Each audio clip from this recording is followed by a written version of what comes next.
Cada año mi familia olvidaba mi cumpleaños como si fuera basura en la acera. El silencio de esa casa me dolía más que cualquier grito. Hoy voy a contarte algo que nunca pensé que contaría. Y si tú, por un segundo, sientes que esto te parece familiar, solo te pido que dejes un like y te suscribas. Me va a ayudar a continuar desahogándome. Me llamo Teresa Morales y vivo, o más bien sobrevivo, en un piso de 3 habitaciones en el barrio de Chamberí, en Madrid.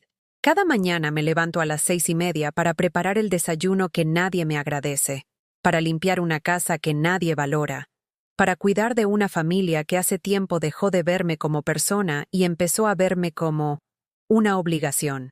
Esta mañana del 15 de marzo, como todas las mañanas de mis 58 años, me levanté con esa sensación extraña en el pecho, ese cosquilleo de esperanza que me daba vergüenza admitir que aún tenía. Era mi cumpleaños.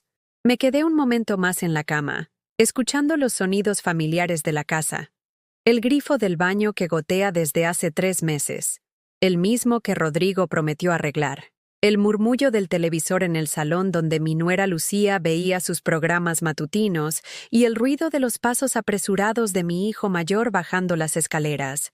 Tal vez hoy sea diferente, me dije, acariciando la colcha que yo misma había bordado años atrás, cuando aún creía que los detalles hechos con amor eran apreciados en esta familia. Me vestí con cuidado. Me puse el vestido azul que había comprado en las rebajas de El Corte Inglés hace 2 años, ese que Lucía había criticado diciendo que me hacía ver mayor. Me peiné el cabello castaño, con más canas de las que me gustaba admitir, y me maquillé ligeramente, porque aunque nadie lo notara, yo sí me veía al espejo cada mañana. Bajé a la cocina con pasos silenciosos, como había aprendido a hacer para no molestar. El suelo de baldosas frías me recordó descalza a todas las madrugadas que había pasado preparando biberones, calmando fiebres, curando rodillas raspadas. Estas mismas baldosas habían sido testigos de mi maternidad entera. Rodrigo estaba sentado en la mesa, revisando su teléfono móvil con esa expresión concentrada que ponía cuando algo lo estresaba en el trabajo. A los 35 años, mi hijo mayor era un hombre apuesto, con el cabello oscuro peinado hacia atrás y una barba cuidada que le daba un aire distinguido. Trabajaba como ejecutivo en una empresa de seguros del centro de Madrid, un trabajo que él consideraba muy importante y que requería, según él, mucha concentración y pocas interrupciones. «Buenos días, cariño», le dije suavemente, acercándome a darle un beso en la mejilla como había hecho cada mañana durante los últimos 35 años. Él apenas levantó la vista. Buenos días, mamá». Su voz sonó automática, como la de esas máquinas expendedoras cuando insertas las monedas. Lucía apareció en la cocina con su bata de seda rosa, esa que costaba más que mi ropa de 3 meses. Mi nuera era una mujer de 30 años, rubia, con una belleza que ella cultivaba con cuidado obsesivo. Siempre olía a perfume caro. Chanel, me había dicho una vez con orgullo, y tenía esa manera de caminar que sugería que el mundo debía moverse para acomodarla a ella. «Ay, Teresa, ¿ya estás levantada?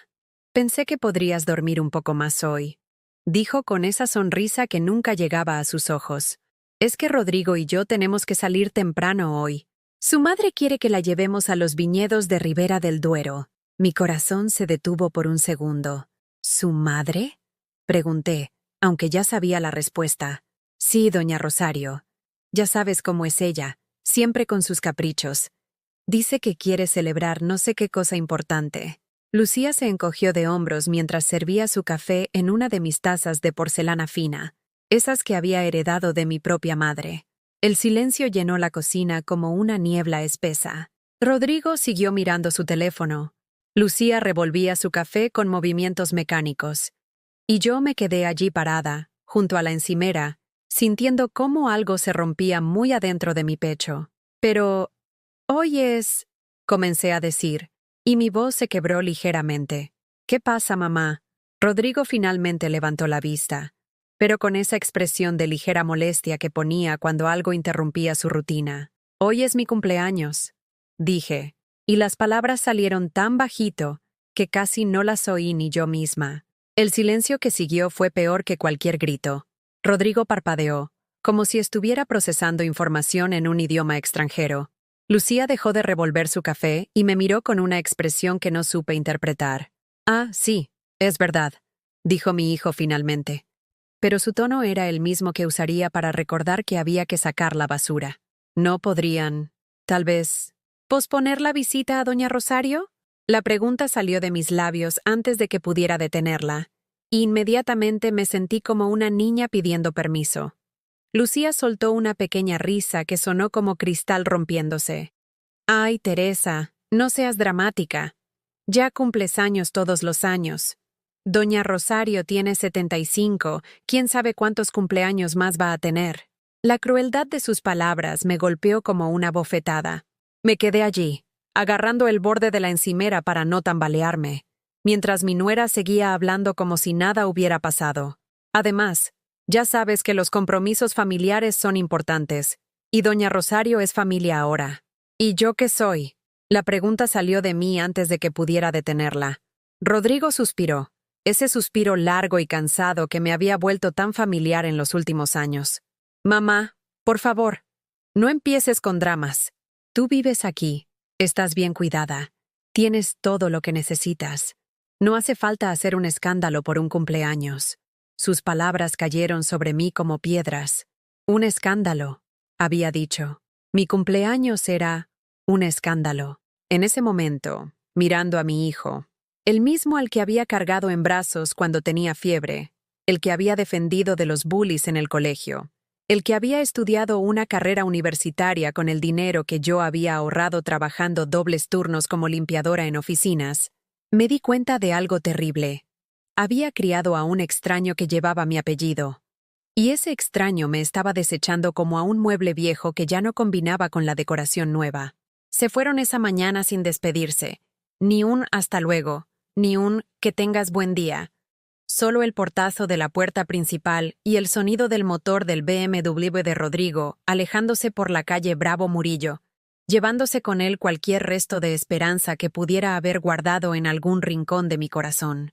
Me quedé sola en esa cocina que olía a café ajeno y a promesas rotas. Las tazas sucias seguían sobre la mesa, manchadas con los labios de personas que se consideraban demasiado importantes para lavar sus propios platos.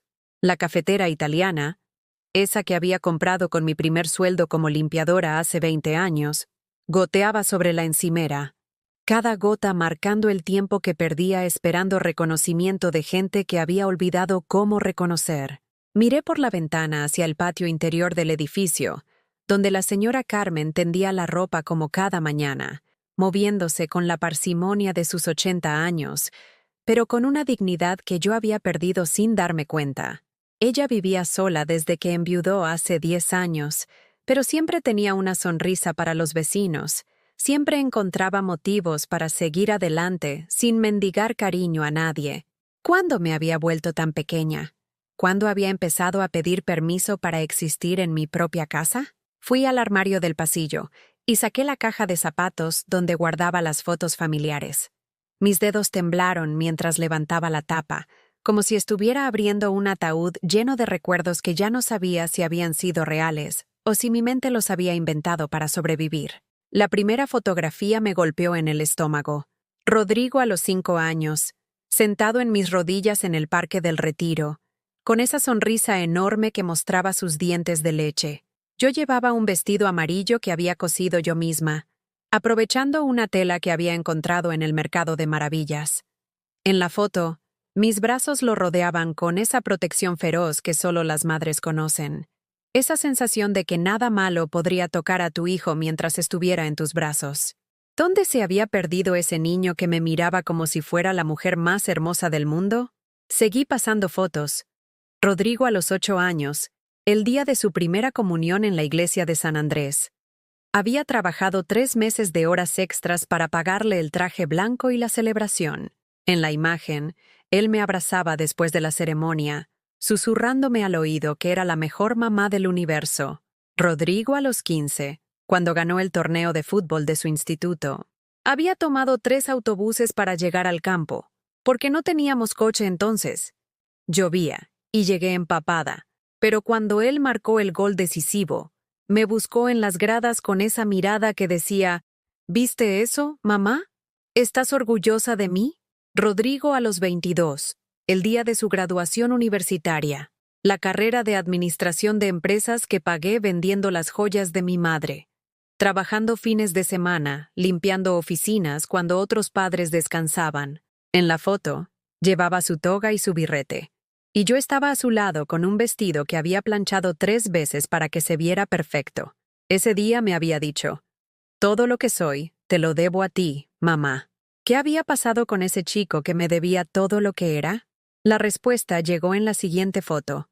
Rodrigo con Lucía el día que se conocieron, hace 5 años, en una conferencia de seguros en Barcelona. Ella llevaba un vestido rojo que costaba más que mi sueldo de 2 meses. Y tenía esa sonrisa calculada de quien sabe exactamente qué efecto causa en los hombres. Desde el primer momento, había mirado mi casa como si fuera un museo de la pobreza, tocando mis muebles con la punta de los dedos como si pudieran contagiarle algo desagradable.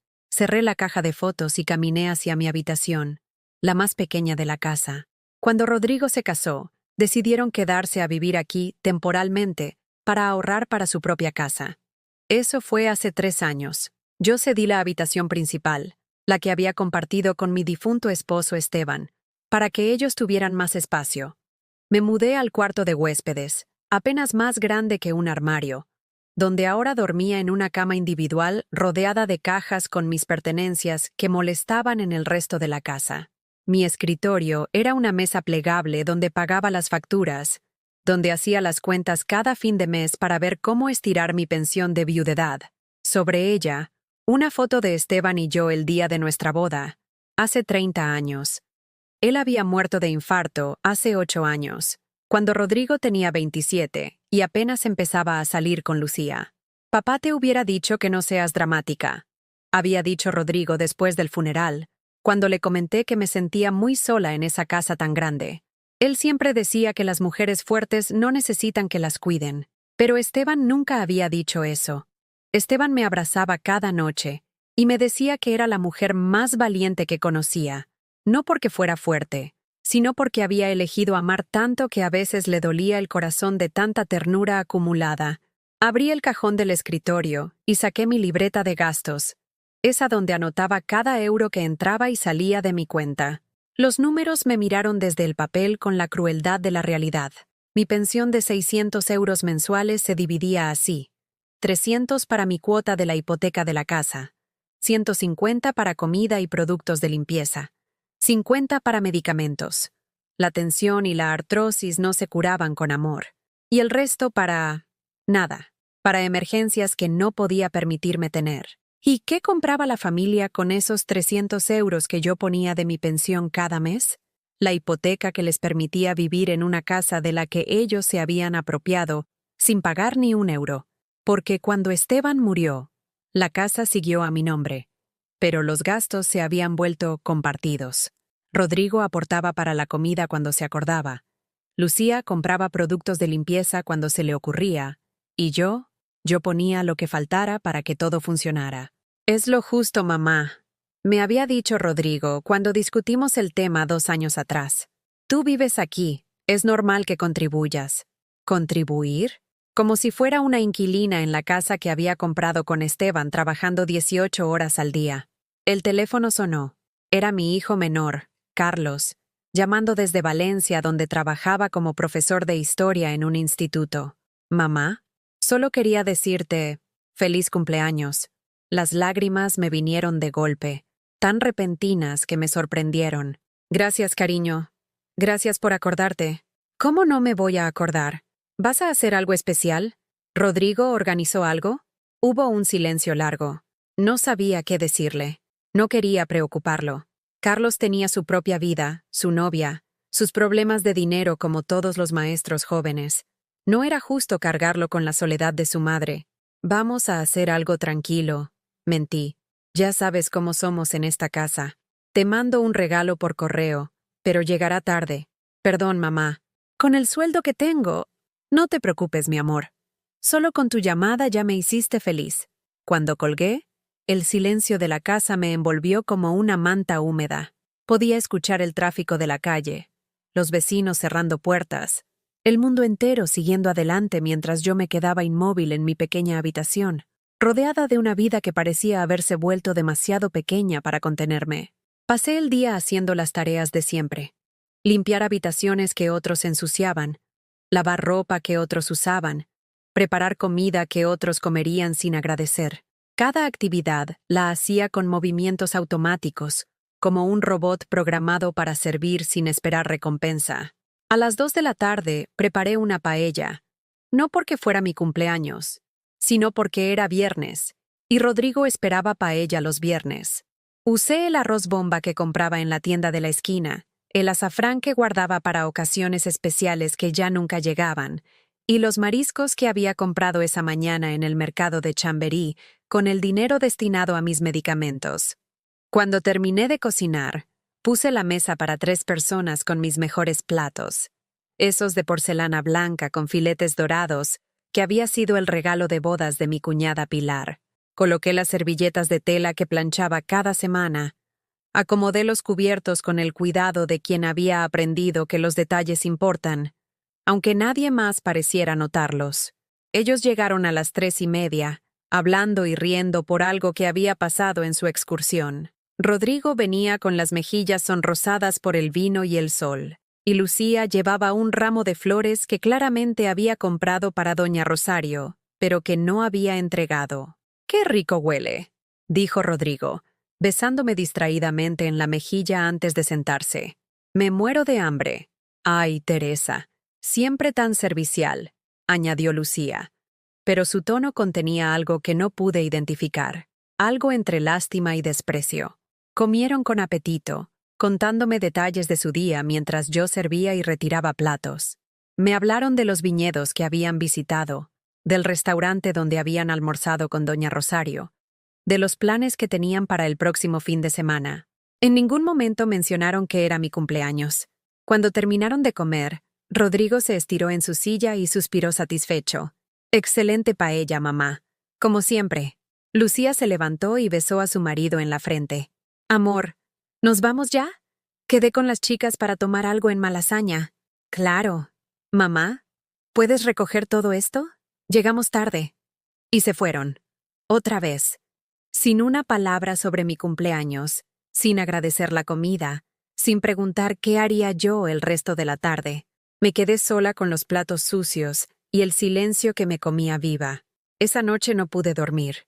Me quedé mirando el techo de mi cuarto pequeño, escuchando los sonidos de Rodrigo y Lucía en la habitación de al lado, sus risas, sus conversaciones susurradas, sus planes para el futuro que nunca me incluían. Era como vivir al lado de extraños que habían decidido que mi única función era mantener funcionando una casa que ellos habían convertido en su hogar, sin preguntarme si yo seguía sintiéndome bienvenida en ella. Me levanté sin hacer ruido y fui a la cocina a prepararme una manzanilla. Mientras esperaba que hirviera el agua, vi sobre la encimera una factura que Lucía había dejado, el recibo de su gimnasio exclusivo en el barrio de Salamanca. 120 euros mensuales. Más de lo que yo gastaba en comida. Abrí el cajón donde guardaba todos los recibos de la casa y empecé a sumar cifras que hacía meses que no revisaba con atención. La luz, el gas, el agua, internet, la comunidad del edificio, el seguro del hogar. Todo estaba a mi nombre. Todo salía de mi cuenta bancaria. Y cuando mi pensión no alcanzaba, que era casi siempre, yo había estado usando los ahorros que Esteban y yo habíamos guardado durante 30 años de matrimonio. Los ahorros que se suponía eran para mi vejez, para emergencias médicas, para poder morir con dignidad sin ser una carga para nadie. Saqué mi libreta de banco del cajón y revisé los movimientos de los últimos 6 meses. El patrón era siempre el mismo. Mi pensión entraba el día 5 de cada mes, y para el día 10 ya había salido completa en gastos de la casa. El día 15, yo retiraba dinero de mis ahorros para completar el mes. El día 20, volvía a retirar para los imprevistos de Rodrigo, la reparación de su coche, la cena de empresa que tenía que pagar, el regalo de cumpleaños para algún compañero de trabajo. En 8 meses, había gastado 12.000 euros de mis ahorros. Dinero que Esteban había sudado trabajando turnos nocturnos en la fábrica de Alcobendas. Euros que yo había ahorrado centavo a centavo, comprando la marca blanca en Mercadona en lugar de productos de marca, caminando en lugar de tomar el metro, reparando ropa en lugar de comprar nueva. Todo para sostener el nivel de vida de dos personas que ganaban el triple que yo y que consideraban natural que su bienestar fuera mi responsabilidad. El agua hirvió y me preparé la infusión con manos que ya no temblaban. Algo estaba cambiando dentro de mí, algo que no sabía si era rabia o desesperación, o simplemente la claridad que viene cuando ya no tienes nada más que perder. Volví a mi habitación con la taza humeante y me senté en el pequeño sillón que había rescatado del trastero. Desde allí podía ver la cama matrimonial de la habitación principal a través de la puerta entreabierta. Esa cama donde había dormido con Esteban durante 20 años y donde ahora dormían dos personas que habían decidido que yo era invisible. Recordé la conversación que había tenido con Lucía 3 meses atrás, cuando me sugirió que tal vez sería más cómodo para todos si yo me mudaba a una residencia de ancianos. Es que, Teresa, tú ya estás en una edad donde necesitas más cuidados, me había dicho mientras se pintaba las uñas en mi mesa de comedor. Y nosotros somos jóvenes, necesitamos nuestro espacio para crecer como pareja. ¿Una residencia? Había preguntado, sin poder creer lo que estaba escuchando. Sí, mujer. Hay unas muy bonitas en las afueras, con jardines, actividades para gente de tu edad. Podrías hacer amigas, jugar a las cartas, tener tu propia vida sin preocuparte por nosotros. Pero esta es mi casa, había susurrado. Bueno, técnicamente sí. Pero ya sabes que Rodrigo y yo vamos a heredarla algún día. ¿No sería mejor que empezáramos a acostumbrarnos desde ahora? Así no hay traumas cuando, ya sabes, cuando me muera. Eso era lo que no se atrevía a decir en voz alta. Esa noche, después de la conversación sobre la residencia, me había quedado despierta hasta el amanecer, tratando de entender cuándo mi hijo había empezado a planificar mi muerte como si fuera un proyecto de trabajo más. La manzanilla se enfriaba entre mis manos mientras recordaba otra conversación reciente, esta vez con mi doctora, la doctora Jiménez, durante mi último chequeo médico. Teresa, sus análisis muestran niveles de estrés muy altos, me había dicho, mirándome por encima de sus gafas con esa expresión preocupada que ponía cuando veía algo que no le gustaba. Su presión arterial ha subido considerablemente, y estos dolores de cabeza que me describe podrían estar relacionados con ansiedad. Es normal a mi edad, ¿no? Había respondido. Porque admitir que estaba estresada significaría admitir que algo andaba mal en mi vida perfecta de madre abnegada. No, Teresa. No es normal sentirse agotada todo el tiempo a los 58 años. No es normal tener insomnio crónico. No es normal que una mujer de su edad tenga síntomas de depresión si no hay motivos médicos que los justifiquen. Pero sí había motivos. Los había a montones. Motivos como descubrir que Rodrigo había estado usando mi tarjeta de crédito para pagar las cenas de su oficina sin preguntarme. Motivos como enterarme por la vecina del quinto que Lucía había dicho en el ascensor que yo era un poco pesada y que estaban buscando la forma de liberarse de esa carga.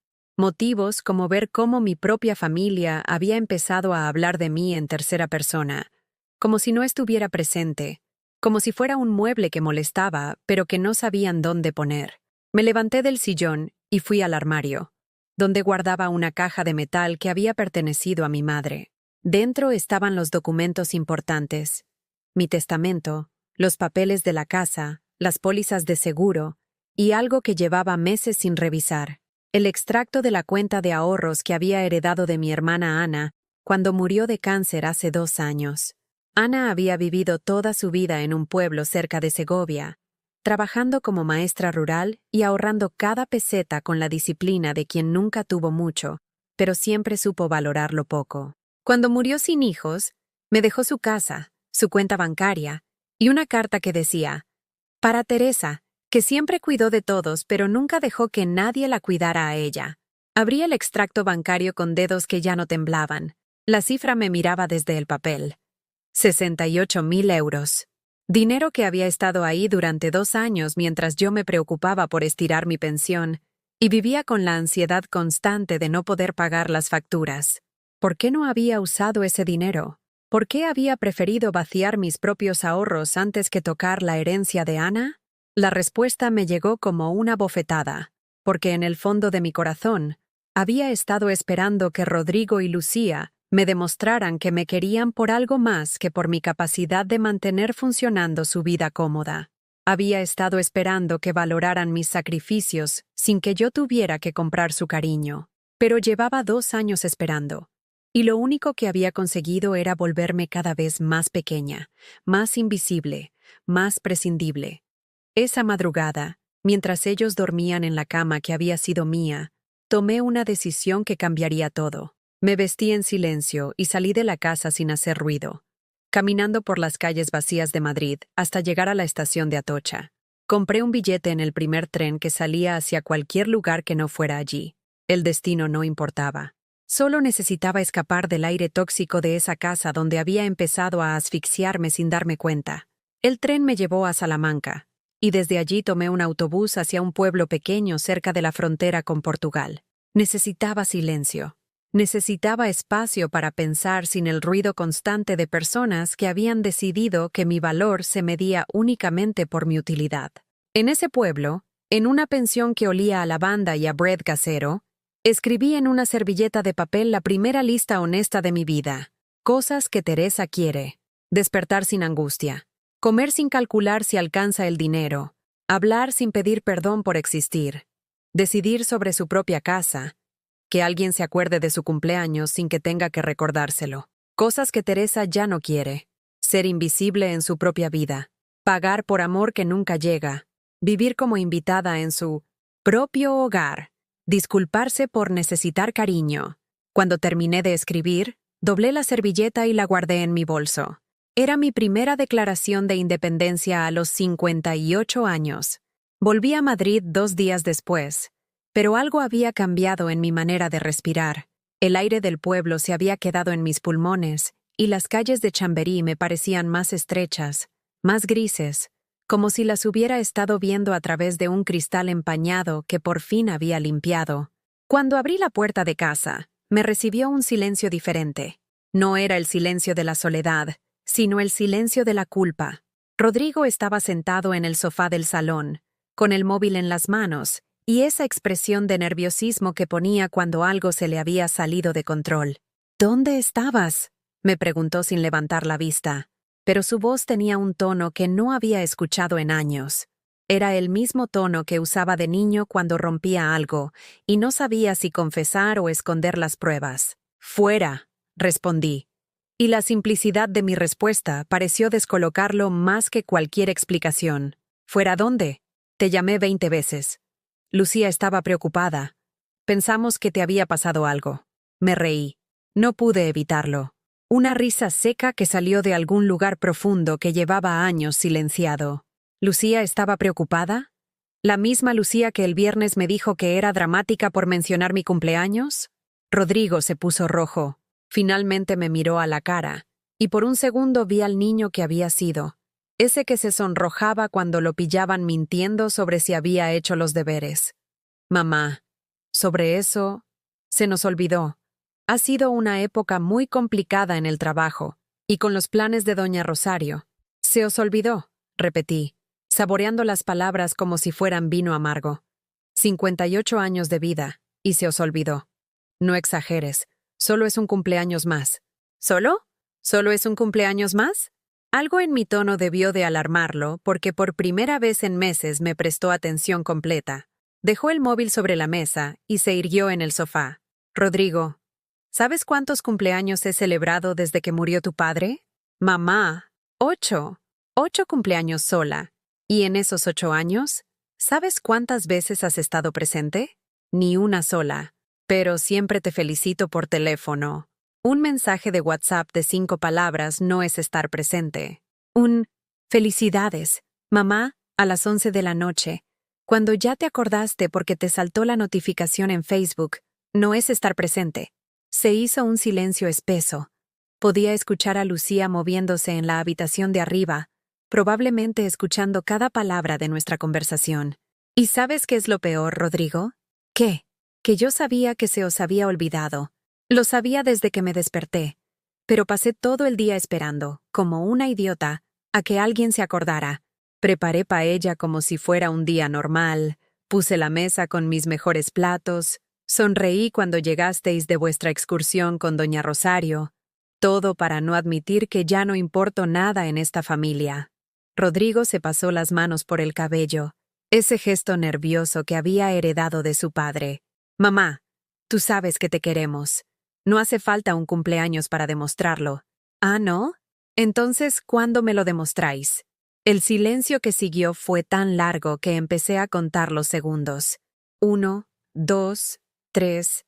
Hasta 20 segundos de silencio mientras mi hijo buscaba en su memoria algún momento reciente en que me hubiera demostrado cariño que no estuviera relacionado con lo que yo podía hacer por él. Bueno, dijo finalmente, siempre te decimos que la comida está muy rica. ¿En serio? ¿Esa es tu demostración de amor? ¿Decirme que cocino bien? ¿Y qué quieres que hagamos? ¿Que te tratemos como si fueras la reina de España? Ahí estaba. La verdad que llevaba meses esperando escuchar. Para Rodrigo, tratarme con el respeto básico que se le da a cualquier persona era tratarme como si fuera la reina de España. No, Rodrigo. Solo quiero que me tratéis como si fuera vuestra madre. Lucía apareció en el salón en ese momento, con su pijama de seda y esa expresión de superioridad que se ponía cuando creía que tenía que explicarme cómo funcionaba el mundo real. Teresa, cariño, dijo con esa voz melosa que usaba cuando quería manipular a alguien. Entiendo que te sientas un poco olvidada, pero tienes que comprender que nosotros tenemos muchas responsabilidades. El trabajo de Rodrigo es muy demandante. Yo tengo mis clases de pilates, mis amigas. ¿Y yo qué tengo? La pregunta la dejó sin palabras por un momento. Parpadeó varias veces, como si no hubiera considerado nunca que yo pudiera tener necesidades más allá de limpiar y cocinar. Bueno, tú tienes la casa. Y nos tienes a nosotros. ¿La casa? ¿Mi casa es lo que tengo? ¿La casa que pago con mi pensión mientras vosotros ahorráis para vuestros caprichos? No es que sea tu casa exactamente, intervino Rodrigo. Es la casa familiar. Papá te la dejó, pero es para toda la familia. Tu padre me la dejó a mí, no a la familia. A mí. Por primera vez en años, había hablado sin pedir disculpas, sin suavizar el tono, sin preocuparme por si mis palabras iban a molestar a alguien. Lucía intercambió una mirada con Rodrigo, una de esas miradas que había aprendido a reconocer, cargada de significados que no me incluían. Mamá, dijo Rodrigo con esa voz condescendiente que usaba cuando pensaba que estaba siendo paciente con alguien irracional. Creo que estás un poco alterada. Tal vez deberías descansar. ¿May? ¿Alterada? ¿Estoy alterada por querer que mi familia se acuerde de mi cumpleaños? Es que haces un drama de todo, suspiró Lucía. Por eso a veces es complicado estar cerca de ti. Siempre hay algún problema, siempre algo te molesta. Sus palabras me golpearon como una bofetada invisible. Durante meses había sentido que algo estaba mal conmigo, que era demasiado sensible, demasiado necesitada, demasiado, y ahora mi propia nuera me confirmaba que el problema era yo. ¿Sabes qué, Lucía? Dije, y mi voz sonó extrañamente calmada. Tienes razón. Soy un problema. Ella sonrió, creyendo que había ganado la discusión. Soy un problema porque pago las facturas que vosotros generáis. Soy un problema porque limpio la casa que vosotros ensuciáis. Soy un problema porque cocino la comida que vosotros coméis. Soy un problema porque existo en una casa que es mía, pero donde me tratan como a una empleada doméstica que trabaja gratis. La sonrisa de Lucía se desvaneció como azúcar en agua hirviendo. Mamá, no digas tonterías, intervino Rodrigo, pero su voz ya no sonaba tan segura. ¿Tonterías? ¿Quieres que repasemos los números, Rodrigo? ¿Quieres que te enseñe cuánto dinero de mis ahorros habéis gastado en vuestros caprichos mientras yo como arroz blanco para llegar a fin de mes? Me fui a mi habitación y volví con la libreta bancaria y la pila de recibos que había estado revisando. Los esparcí sobre la mesa de comedor como si fuera un juego de cartas, donde finalmente iba a mostrar mi mano ganadora. Esta es la factura de tu gimnasio, Lucía. 120 euros. Esta es la factura del seguro de tu coche, Rodrigo. 90 euros. Esta es la factura de vuestra cena del mes pasado en casa Lucio. 200 euros que pagué con mi tarjeta porque se os había olvidado la cartera. Ellos miraban los papeles como si fueran serpientes venenosas. ¿Y esto?, dije, sacando el último extracto de mis ahorros. Es lo que me queda de 30 años de trabajo con vuestro padre. 4.000 euros, de los 16.000 que tenía cuando murió. ¿Estás diciendo que nosotros te hemos robado? Lucía se puso en pie con los ojos brillantes de indignación. No, estoy diciendo que yo os he regalado mi vida entera. Y vosotros ni siquiera os habéis molestado en fingir que os importa. Rodrigo se quedó mirando los papeles, y por un momento vi algo parecido a la vergüenza cruzar por su cara. Mamá, nosotros no sabíamos. Sí sabíais. Sabíais cada vez que me pedíais dinero prestado que nunca devolvíais. Sabíais cada vez que pagaba vuestras facturas. Sabíais, y os daba igual. El silencio volvió a llenarlo todo, pero esta vez era diferente. Era el silencio de quien ha sido descubierto en una mentira que había contado tantas veces que había llegado a creérsela. Lucía fue la primera en hablar, y cuando lo hizo, su máscara de educación se cayó completamente. Pues si tanto te molesta ayudar a tu propia familia, Teresa, tal vez es hora de que cada uno viva su vida. Y ahí estaba, la amenaza que había estado flotando en el aire durante meses. Si no me callaba, si no volvía a ser la madre silenciosa y complaciente de siempre, me quedaría sola. Pero mientras miraba sus caras, la de mi hijo evitando mi mirada, la de mi nuera desafiándome con los ojos, me di cuenta de algo que me sorprendió. Ya estaba sola. Llevaba años estando sola en esa casa llena de gente que me usaba, pero no me veía. Y tal vez estar sola de verdad no sería peor que estar sola mientras fingía que tenía familia.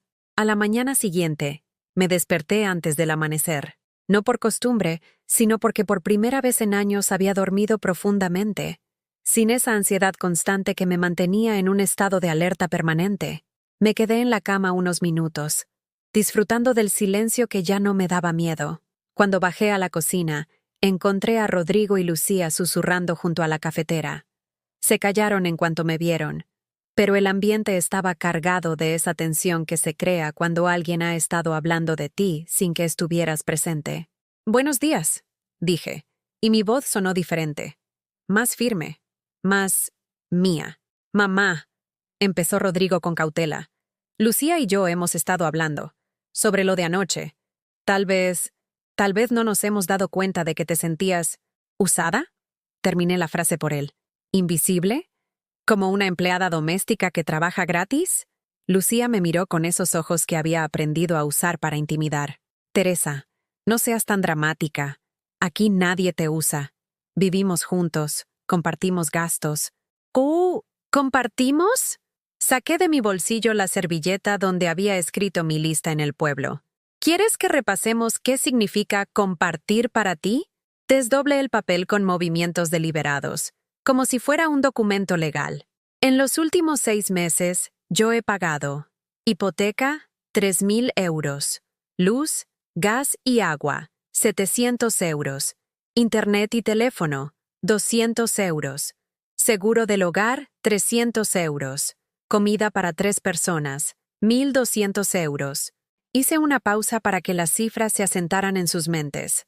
Total, 5.400 euros. De mi pensión de 600 euros mensuales. ¿Y vosotros? Rodrigo, tú has contribuido con... Déjame ver. 200 euros cuando se estropeó la lavadora. Lucía, tú has aportado... Nada. Absolutamente nada. Lucía abrió la boca para protestar, pero levanté la mano. Espera, me equivoco. Sí has aportado algo. Has aportado quejas sobre mi comida, críticas sobre mi ropa, sugerencias para que me mude a una residencia y la brillante idea de que soy demasiado dramática cuando pido un mínimo de respeto en mi propia casa. El silencio que siguió era tan denso que se podía cortar con cuchillo. Rodrigo miraba sus manos como si en ellas estuviera escrita la respuesta a un problema muy complicado. «Mamá, nosotros no sabíamos que...», comenzó. ¿Que estaba gastando mis ahorros para manteneros? ¿En serio? ¿Creíais que tenía una máquina de hacer dinero escondida en el trastero? Lucía se cruzó de brazos, y su máscara de dulzura desapareció completamente. A ver, Teresa, tampoco es que nos estés manteniendo. Rodrigo gana muy bien. Yo tengo mis ingresos. ¿Tus ingresos? ¿De qué? ¿De las clases de pilates 2 veces por semana? Tengo otros proyectos. ¿Qué proyectos? ¿Gastarte el dinero de tu marido en el centro comercial? Lucía se puso roja de ira. No tienes derecho a hablarme así. Yo no soy tu hija. No, no eres mi hija. Pero vives en mi casa, comes mi comida, usas mi electricidad y ni siquiera tienes la educación básica de fingir que me respetas. Rodrigo se puso en pie de golpe. Ya está bien. Las dos. Mamá, Lucía está intentando ayudar. ¿Ayudar? ¿En qué me ayuda Lucía exactamente? Bueno, ella cuida la casa cuando tú no estás. ¿Cuándo no estoy? ¿Cuándo no estoy, Rodrigo? ¿Cuándo salgo de esta casa que no sea para comprar comida para vosotros o medicinas para mí? Rodrigo abrió la boca y la cerró como un pez fuera del agua. La realidad era que yo no tenía vida fuera de esas 4 paredes. No tenía amigas porque nunca tenía tiempo para cultivar amistades. No tenía hobbies porque todo mi dinero se iba en mantener a una familia que consideraba natural que yo sacrificara todo por ellos. No tenía planes de futuro porque mi único futuro era seguir siendo la sombra que limpiaba detrás de personas que vivían vidas que yo financiaba pero en las que no participaba. Y otra cosa, continué, sintiendo cómo cada palabra me devolvía un pedacito de la dignidad que había perdido sin darme cuenta. A partir de hoy, las cosas van a cambiar. ¿Qué quieres decir? Preguntó Lucía con recelo. Quiero decir que ya no voy a pagar vuestros gastos. Quiero decir que si queréis vivir aquí, vais a pagar vuestra parte como adultos responsables. Y quiero decir que mi dinero es mío, no el fondo común de emergencia para vuestros caprichos. Rodrigo palideció. Mamá, no puedes hablar en serio. ¿Cómo vais a qué? ¿Cómo vais a vivir con vuestros propios sueldos? ¿Cómo van a hacer 2 adultos universitarios para mantenerse sin parasitar a una mujer de 58 años? Lucía soltó una risa nerviosa. Parasitar es una palabra muy fea, Teresa. Y robar también es feo. Pero aquí estamos. Esa tarde, mientras ellos salían a aclarar las ideas, o más probablemente a planificar cómo convencerme de que volviera a ser la Teresa sumisa de siempre, hice algo que no había hecho en 8 años. Me senté en el sofá de mi salón, sin ninguna tarea pendiente. No había ropa que doblar, ni platos que lavar, ni cena que preparar. Por primera vez en décadas, el tiempo me pertenecía completamente a mí. Miré alrededor del salón con ojos nuevos. Los muebles que había elegido con Esteban, las cortinas que había cosido yo misma, los cuadros que habíamos comprado en nuestros viajes a pueblos pequeños de Castilla, todo estaba ahí, pero parecía opaco, cubierto por una película de resignación que había ido acumulándose año tras año. Fui al mueble bar, que llevaba meses sin usar porque Rodrigo había dicho que beber sola era triste, y me serví una copa de vino tinto, un Ribera del Duero que había comprado para una ocasión especial que nunca llegaba. La primera copa de vino que me tomaba sin sentirme culpable por desperdiciar dinero en lujos innecesarios. El vino sabía a libertad, amargo al principio, pero con un final dulce, que me recordó que aún podía disfrutar de cosas buenas sin pedir permiso a nadie. Esa noche, por primera vez en años, cené lo que quise comer, no lo que quedaba en la nevera después de que otros se sirvieran primero, no lo que era fácil de preparar para 3 personas, no lo que estaba en oferta en el supermercado. Me preparé una tortilla francesa con jamón ibérico que había comprado para invitados especiales que nunca venían, y me la comí despacio, saboreando cada bocado como si fuera un acto de rebeldía.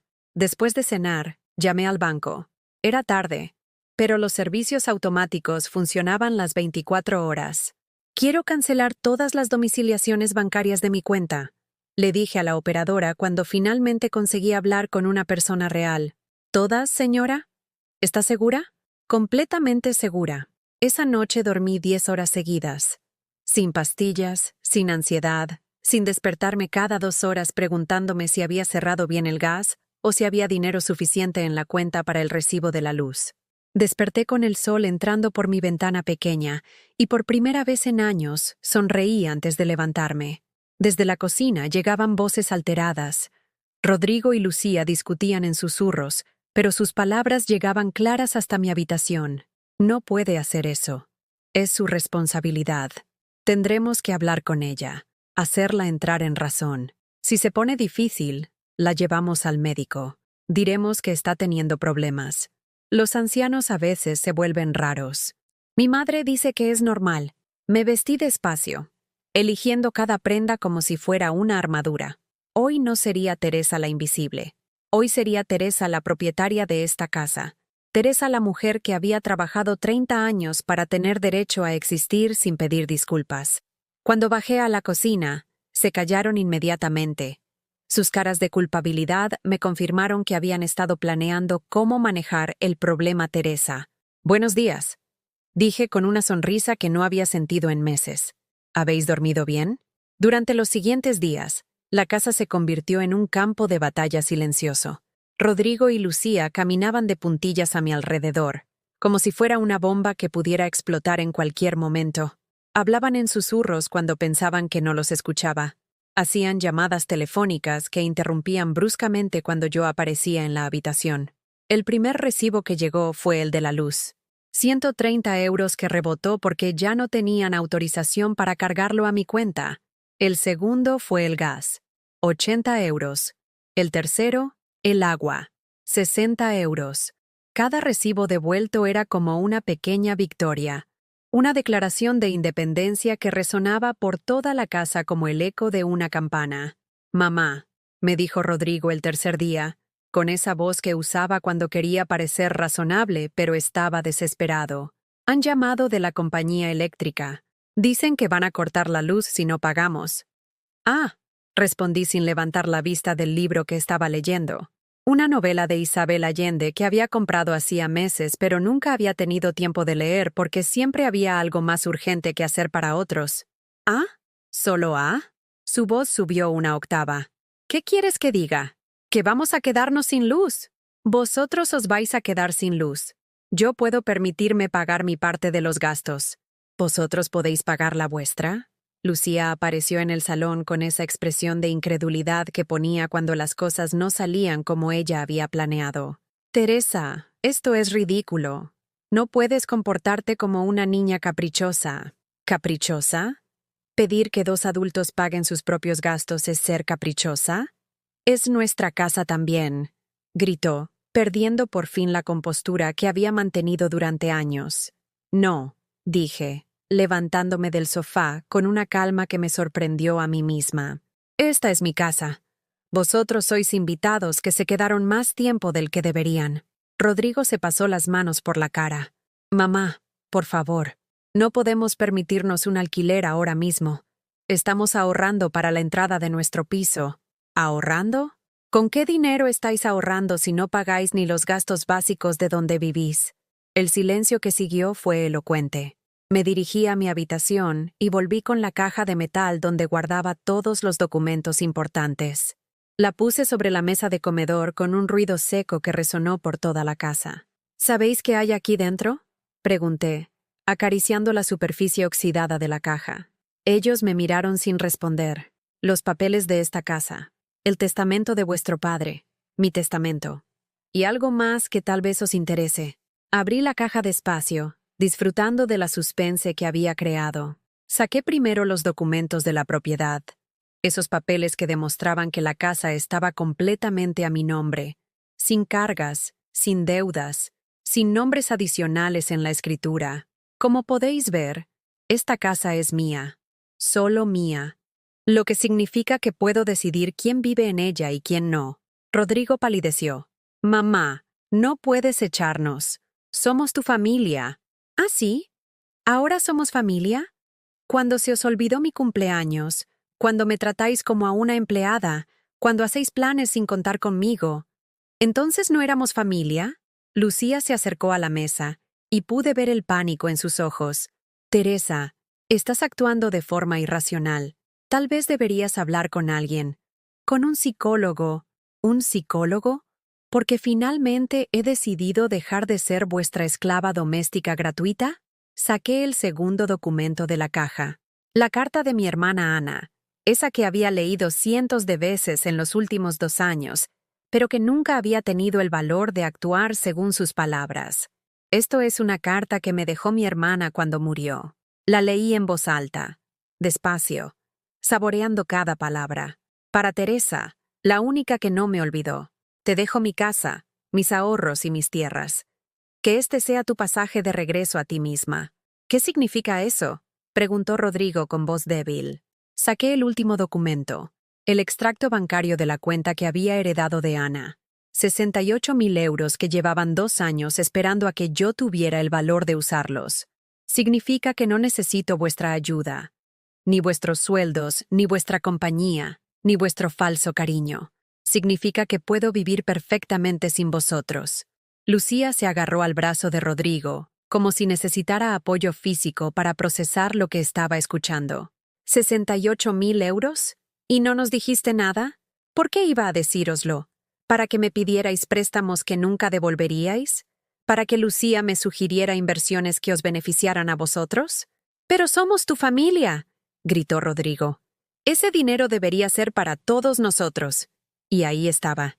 La verdad que llevaba años escondida detrás de abrazos falsos y sonrisas fingidas. Para ellos, yo no era una madre que merecía amor y respeto. Era una fuente de recursos que debía ser administrada para su beneficio. ¿Para todos nosotros?, repetí. ¿Como esta casa es para todos nosotros? ¿Como mi pensión es para todos nosotros? ¿Como mi vida entera ha sido para todos nosotros mientras la vuestra es solo vuestra? Me levanté y guardé todos los documentos en la caja con movimientos deliberados. Cada papel que doblaba era como cerrar una puerta del pasado. Tenéis una semana para decidir si queréis vivir aquí pagando vuestra parte como adultos civilizados, o si preferís buscar otro lugar donde parasitar. «¡No puedes echarnos!», gritó Lucía. «Rodrigo es tu hijo. Ser mi hijo le da derecho a mi amor, no a mi casa gratis. Y últimamente, ni siquiera estoy segura de que merezca lo primero». Las palabras salieron de mi boca antes de que pudiera detenerlas, y el silencio que siguió fue como el que viene después de un trueno. Rodrigo me miró con una expresión que no había visto nunca. Era miedo puro. «No, no puedes decir eso», susurró. «¿Por qué no? ¿Porque las madres no tienen derecho a estar hartas? ¿Porque se supone que tengo que aguantar cualquier humillación con una sonrisa? Pero eres nuestra madre», lloró Lucía, y por primera vez desde que la conocía, parecía genuinamente desesperada. «Sí, soy madre, pero antes de ser madre, soy Teresa. Y Teresa está cansada de ser invisible». Esa noche, Rodrigo vino a mi habitación. Hacía años que no entraba allí, y miraba el espacio pequeño y los muebles viejos como si estuviera viendo un país extranjero. «Mamá», dijo sentándose en el borde de mi cama como hacía cuando era pequeño y tenía pesadillas. «¿De verdad nos vas a echar?» Por un momento, volvió a ser mi niño, el que se acurrucaba conmigo cuando tenía miedo, el que me pedía un cuento más antes de dormir, el que pensaba que yo era la mujer más sabia del mundo. «No quiero echarte, Rodrigo. Quiero que me respetes». «Te respeto». «No, no me respetas. Me usas. Hay diferencia». Se quedó callado un rato largo, mirando sus manos. Cuando volvió a hablar, su voz era la de un niño perdido. «No sé cómo arreglar esto, mamá. Empezando por pagarme los 1.200 euros que me debes de facturas que he pagado por ti en los últimos 3 meses. ¿1.200 euros? Pero yo no tengo... Entonces véndele a Lucía que venda alguna de sus carteras de marca, o alguno de sus zapatos de 500 euros, o alguna de sus cremas que cuestan más que mi comida semanal. Lucía no tiene por qué nada. Y yo tampoco».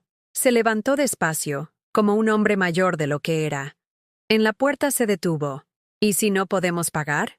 Entonces tendréis que iros. ¿Y si nos vamos? Entonces me quedé sola. Pero al menos será una soledad honesta, no esta soledad disfrazada de familia que me está matando por dentro». Cuando cerró la puerta, me di cuenta de que había librado mi primera batalla real, y aunque no sabía si había ganado o perdido, al menos había luchado. Por primera vez en años, me sentía viva. A la mañana siguiente, algo había cambiado en la atmósfera de la casa. Era como si el aire mismo se hubiera vuelto más denso, cargado de una tensión que se podía masticar. Rodrigo había salido temprano al trabajo sin desayunar, y Lucía se había encerrado en la habitación principal con el teléfono, hablando en voz baja con alguien durante horas. Yo me preparé mi café despacio, usando la cafetera italiana como si fuera un ritual sagrado. El aroma llenó la cocina, mezclándose con el olor de las tostadas que me había preparado solo para mí. Por primera vez en años desayuné sentada, sin prisa, sin limpiar mientras comía, sin estar pendiente de las necesidades de otros. Alrededor del mediodía, escuché voces en el portal. Varias voces. Lucía bajó corriendo las escaleras con una sonrisa que no había visto en días. Esa sonrisa triunfante que ponía cuando creía que había resuelto un problema complicado. «Teresa, tenemos visita», anunció, abriendo la puerta con un gesto teatral. Entraron como una delegación oficial. Doña Rosario, la madre de Lucía, vestida con un traje de chaqueta beige que parecía sacado de una revista de señoras elegantes. Detrás de ella, una mujer que no conocía, morena, de unos 40 años, con esa expresión seria de quien viene a resolver asuntos importantes. Y finalmente, Rodrigo, que había vuelto del trabajo con la cara de alguien que preferiría estar en cualquier otro lugar. «Teresa, querida», dijo doña Rosario con esa voz melosa que había perfeccionado durante años de conseguir lo que quería a través de manipulación elegante. «He traído a alguien que puede ayudarnos con esta situación». La mujer desconocida se adelantó y me extendió la mano. «Señora Morales, soy doctora Patricia Ramos, psicogeriatra del Hospital Gregorio Marañón. Su familia está preocupada por algunos cambios en su comportamiento». El mundo se detuvo por un segundo. Una psicogeriatra. Habían traído a una psicogeriatra para declararme mentalmente incompetente. ¿Cambios en mi comportamiento?, pregunté, manteniendo la voz calmada, aunque sentía como si me hubieran clavado un puñal en el estómago. «Según me han comentado», continuó la doctora Ramos con esa profesionalidad que usaba la gente para hacer que las humillaciones sonaran médicas, últimamente ha estado tomando decisiones financieras erráticas, ha mostrado signos de paranoia hacia su familia y ha expresado ideas delirantes sobre independizarse a su edad. ¿Ideas delirantes? Señora Morales, es muy común en mujeres de su edad desarrollar cierta confusión sobre su papel en la familia. Los cambios hormonales, la sensación de pérdida de utilidad, pueden crear episodios de rebeldía que parecen racionales para quien los experimenta, pero que son claramente sintomáticos para quienes las observan desde fuera. Miré las caras que me rodeaban. Doña Rosario asentía con expresión comprensiva, como si estuviera presenciando una lección de anatomía. Lucía mantenía esa sonrisa falsa que ponía cuando creía que había ganado una batalla importante. Rodrigo evitaba mi mirada, pero pude ver en su postura que estaba incómodo con la situación que él mismo había ayudado a crear. «Doctora Ramos», dije con una voz que sonó más fuerte de lo que esperaba. «¿Le han contado que llevo 2 años pagando todos los gastos de esta casa con mi pensión de 600 euros? Las preocupaciones financieras son otro síntoma común», respondió sin pestañear. «La obsesión con el dinero, la sensación de estar siendo explotada económicamente. ¿Sensación? ¿Le han enseñado los extractos bancarios? ¿Los recibos que he estado pagando? Señora Morales, entiendo que pueda sentirse abrumada por la gestión del hogar, pero sus familiares me aseguran que todos contribuyen equitativamente». «¿Todos contribuyen equitativamente?», me reí, y el sonido que salió de mi garganta era nuevo, áspero, como el de un animal que acababa de darse cuenta de que estaba en una trampa. «Doctora, ¿quiere ver mi libreta bancaria? ¿Quiere ver exactamente quién contribuye y con cuánto?» «Teresa», intervino doña Rosario con voz melosa, «creo que te estás alterando innecesariamente. La doctora solo quiere ayudarte». «¿Ayudarme? ¿O ayudaros a vosotros a declararme incapaz para poder manejar mi dinero?» El silencio que siguió fue como una confesión. Lucía miró a su madre con una expresión de pánico que confirmó todas mis sospechas. «Nadie ha hablado de declararte incapaz», dijo Rodrigo, pero su voz sonaba poco convincente incluso para él mismo. «¿No? Entonces, ¿para qué está aquí una psicogeriatra? ¿Para tomar el té conmigo?» La doctora Ramos abrió su maletín y sacó unos formularios. «Señora Morales, Me gustaría hacerle algunas preguntas para evaluar su estado mental. ¿Son procedimientos estándar? No. La palabra salió de mi boca como una bala. Seca. Definitiva. Inapelable. ¿Perdón? He dicho que no. No voy a responder ninguna pregunta. No voy a someterme a ninguna evaluación. Y no voy a permitir que un grupo de personas que me han estado robando durante años me declare mentalmente incompetente para seguir haciéndolo legalmente. Doña Rosario se puso en pie con la indignación de quien está acostumbrada a que la obedezcan sin cuestionar. Teresa, estás siendo muy grosera con una profesional que ha venido a ayudarte. ¿Grosera? ¿Yo soy grosera? ¿No es grosero traer a una desconocida a mi casa para que me examine como si fuera un animal enfermo? ¿No es grosero intentar declararme loca porque por fin he decidido dejar de regalar mi dinero? Nadie está intentando declararte loca, gritó Lucía, pero su voz tenía esa histeria de quien ha sido descubierta en una mentira. ¿No? Entonces, ¿por qué está aquí la doctora? ¿Para celebrar mi cumpleaños atrasado? Rodrigo finalmente habló, y cuando lo hizo, su voz era la de un extraño. Mamá, nos preocupa que estés tomando decisiones de las que puedas arrepentirte. Cancelar los pagos automáticos. Hablar de echarnos. No es propio de ti. ¿No es propio de mí? ¿Qué es propio de mí, Rodrigo? ¿Callarme? ¿Pagar vuestros gastos sin quejarme? ¿Vivir como un fantasma en mi propia casa? Es propio de ti cuidar de tu familia, dijo doña Rosario con esa autoridad que creía tener sobre la vida de otros. Las madres cuidan. Las esposas cuidan. Es para lo que nacisteis. Sus palabras fueron como un puñetazo en el estómago. ¿Para lo que nacimos? ¿Las mujeres nacimos para ser esclavas de nuestros hijos? Nacisteis para servir a vuestra familia, para sacrificaros por ellos. Es lo natural. ¿Y los hijos? ¿Para qué nacieron los hijos? ¿Para explotar a sus madres hasta que se mueran de agotamiento? La doctora Ramos guardó sus formularios con expresión incómoda. Claramente, esta no era la conversación que esperaba tener. Creo que sería mejor que volviera en otro momento, dijo, dirigiéndose hacia la puerta. No, la detuve. Quédese. Ya que están todos aquí, vamos a aclarar las cosas de una vez. Fui a la cocina y volví con la carpeta donde guardaba todos los recibos de los últimos años. La vacié sobre la mesa de comedor, creando una montaña de papeles que documentaban cada euro que había gastado, manteniendo a una familia que ahora quería declararme loca por negarme a seguir haciéndolo. Doctora Ramos, ¿le parece síntoma de locura querer que dos adultos de 35 y 30 años paguen sus propios gastos? Bueno, depende del contexto familiar. El contexto familiar es que yo he estado pagando todo durante 3 años mientras ellos ahorraban para comprarse un piso. ¿Le parece normal que una viuda de 58 años mantenga económicamente a su hijo casado? La doctora miró los papeles y luego miró a Rodrigo con una expresión que había cambiado considerablemente. ¿Es cierto que su madre ha estado pagando todos los gastos del hogar? Bueno, ella vive aquí también. ¿Y usted paga alquiler por vivir en casa de su madre? No es que pague alquiler exactamente. ¿Paga algo? El silencio de Rodrigo fue más elocuente que cualquier respuesta. Doña Rosario intentó intervenir. Doctora, lo importante no es el dinero, sino el bienestar mental de Teresa. Últimamente está muy agresiva, muy... Señora, la doctora Ramos la cortó con firmeza.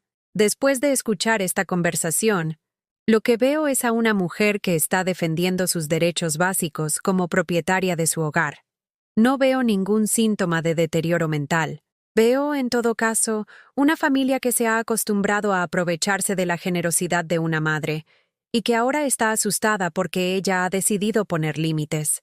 Lucía se puso pálida. Pero, doctora, usted no entiende. Entiendo perfectamente. Y les sugiero que busquen asesoramiento legal sobre sus derechos como inquilinos, porque después de esta conversación, queda claro que eso es lo que son, inquilinos en casa ajena. La doctora recogió su maletín y se dirigió hacia la puerta. Antes de salir, se volvió hacia mí. Señora Morales, si alguna vez necesita hablar con alguien sobre cómo gestionar esta situación, aquí tiene mi tarjeta. Pero desde el punto de vista médico, está usted perfectamente cuerda. Diría que incluso más cuerda de lo que ha estado en años. Cuando se fue, La casa se quedó en silencio. Un silencio diferente a todos los anteriores. Era el silencio de quien ha perdido una guerra que creía tener ganada. Doña Rosario fue la primera en hablar, y cuando lo hizo, ya no había ni rastro de dulzura en su voz. Esto no va a quedar así, Teresa. Rodrigo es mi yerno, y no voy a permitir que una vieja loca destroce su futuro. Y ahí estaba la verdad final. Ya no era querida Teresa ni cariño. Ahora era una vieja loca. Perfecto, dije. Al menos ahora hablamos claro. Los días siguientes fueron como vivir en una casa en Guerra Fría. Rodrigo y Lucía se movían por las habitaciones como espías en territorio enemigo, susurrando conversaciones que se cortaban bruscamente cuando yo aparecía, haciendo llamadas telefónicas desde el balcón para que no pudiera escuchar lo que planeaban. El viernes por la mañana, mientras preparaba mi desayuno, Lucía apareció en la cocina con una expresión que no había visto antes. No era su habitual máscara de superioridad, ni su sonrisa falsa de nuera perfecta. Era algo más peligroso, la desesperación de alguien que se siente acorralado. «Teresa, tenemos que hablar», dijo, sentándose frente a mí en la mesa donde tantas veces habíamos fingido ser una familia feliz. «Habla», respondí, sin dejar de untar mermelada en mi tostada. «Rodrigo y yo hemos estado pensando en todo lo que dijiste. Y tienes razón». Levanté la vista, sorprendida. En 3 años de convivencia, Lucía nunca había admitido que yo tuviera razón sobre nada. Hemos sido egoístas. No nos habíamos dado cuenta de lo mucho que sacrificas por nosotros. Su voz tenía un temblor que parecía genuino, y por un momento casi me convenció. «Queremos compensarte». Dejé la tostada en el plato. «¿Compensarme cómo?» «Bueno, Rodrigo va a pedir un aumento en el trabajo. Y yo he estado pensando en buscar un trabajo de verdad, algo estable, para poder contribuir más a la casa». Era exactamente lo que había querido escuchar durante años. Las palabras que había imaginado en mis fantasías más optimistas sobre cómo podría cambiar nuestra relación. Pero ahora, saliendo de los labios de Lucía con esa sonrisa desesperada, sonaban huecas, como monedas falsas que hacen ruido pero no tienen valor. «¿Y mientras tanto?», pregunté. «Mientras tanto, pensamos que tal vez podrías ayudarnos un poco más. Solo hasta que consigamos estabilizarnos». Ahí estaba, la trampa envuelta en papel de regalo. «¿Ayudaros cómo?». Lucía respiró profundo, como si se estuviera preparando para saltar desde un acantilado. «Esos ahorros que tienes de tu hermana, podrías prestárnoslos temporalmente, para pagar las facturas mientras buscamos trabajo mejor. Te devolvemos todo con intereses». La desfachatez de su petición me dejó sin palabras durante unos segundos. Querían que les prestara el dinero de Ana para que pudieran seguir viviendo gratis en mi casa mientras fingían buscar la forma de independizarse. ¿Prestarles el dinero de Ana? Solo temporalmente. 6 meses, máximo 1 año, y así no hay tensiones en la familia. Todos contentos. ¿Todos contentos? Claro. Tú sigues teniendo tu casa. Nosotros podemos quedarnos mientras organizamos nuestras vidas, y nadie se queda sin nada. Es la solución perfecta.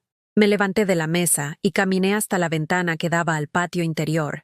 La señora Carmen estaba regando sus plantas con esa parsimonia de quien tiene todo el tiempo del mundo, porque nadie le está robando la vida minuto a minuto.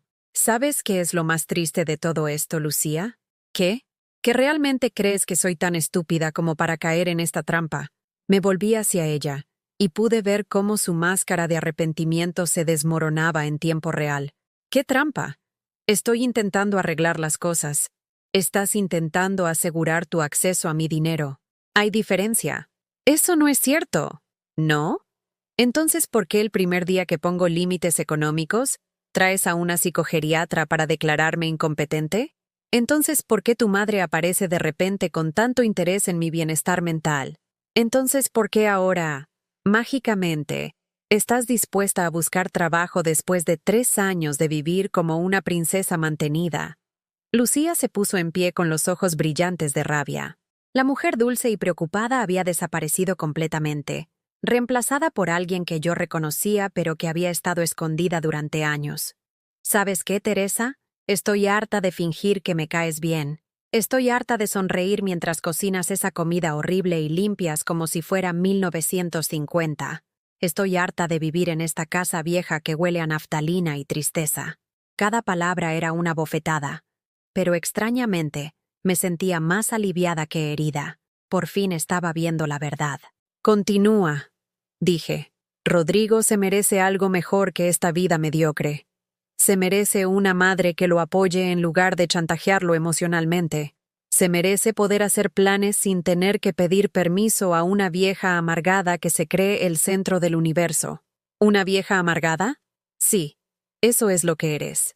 Una vieja amargada que no soporta ver a otras personas felices porque tu vida es un desastre. Rodrigo apareció en la cocina en ese momento, probablemente atraído por los gritos de su mujer. ¿Qué pasa aquí? Le estoy diciendo la verdad a tu madre, dijo Lucía sin apartar sus ojos de los míos. Le estoy diciendo que estamos hartos de sus manipulaciones, de sus dramas, de sus constantes demandas de atención.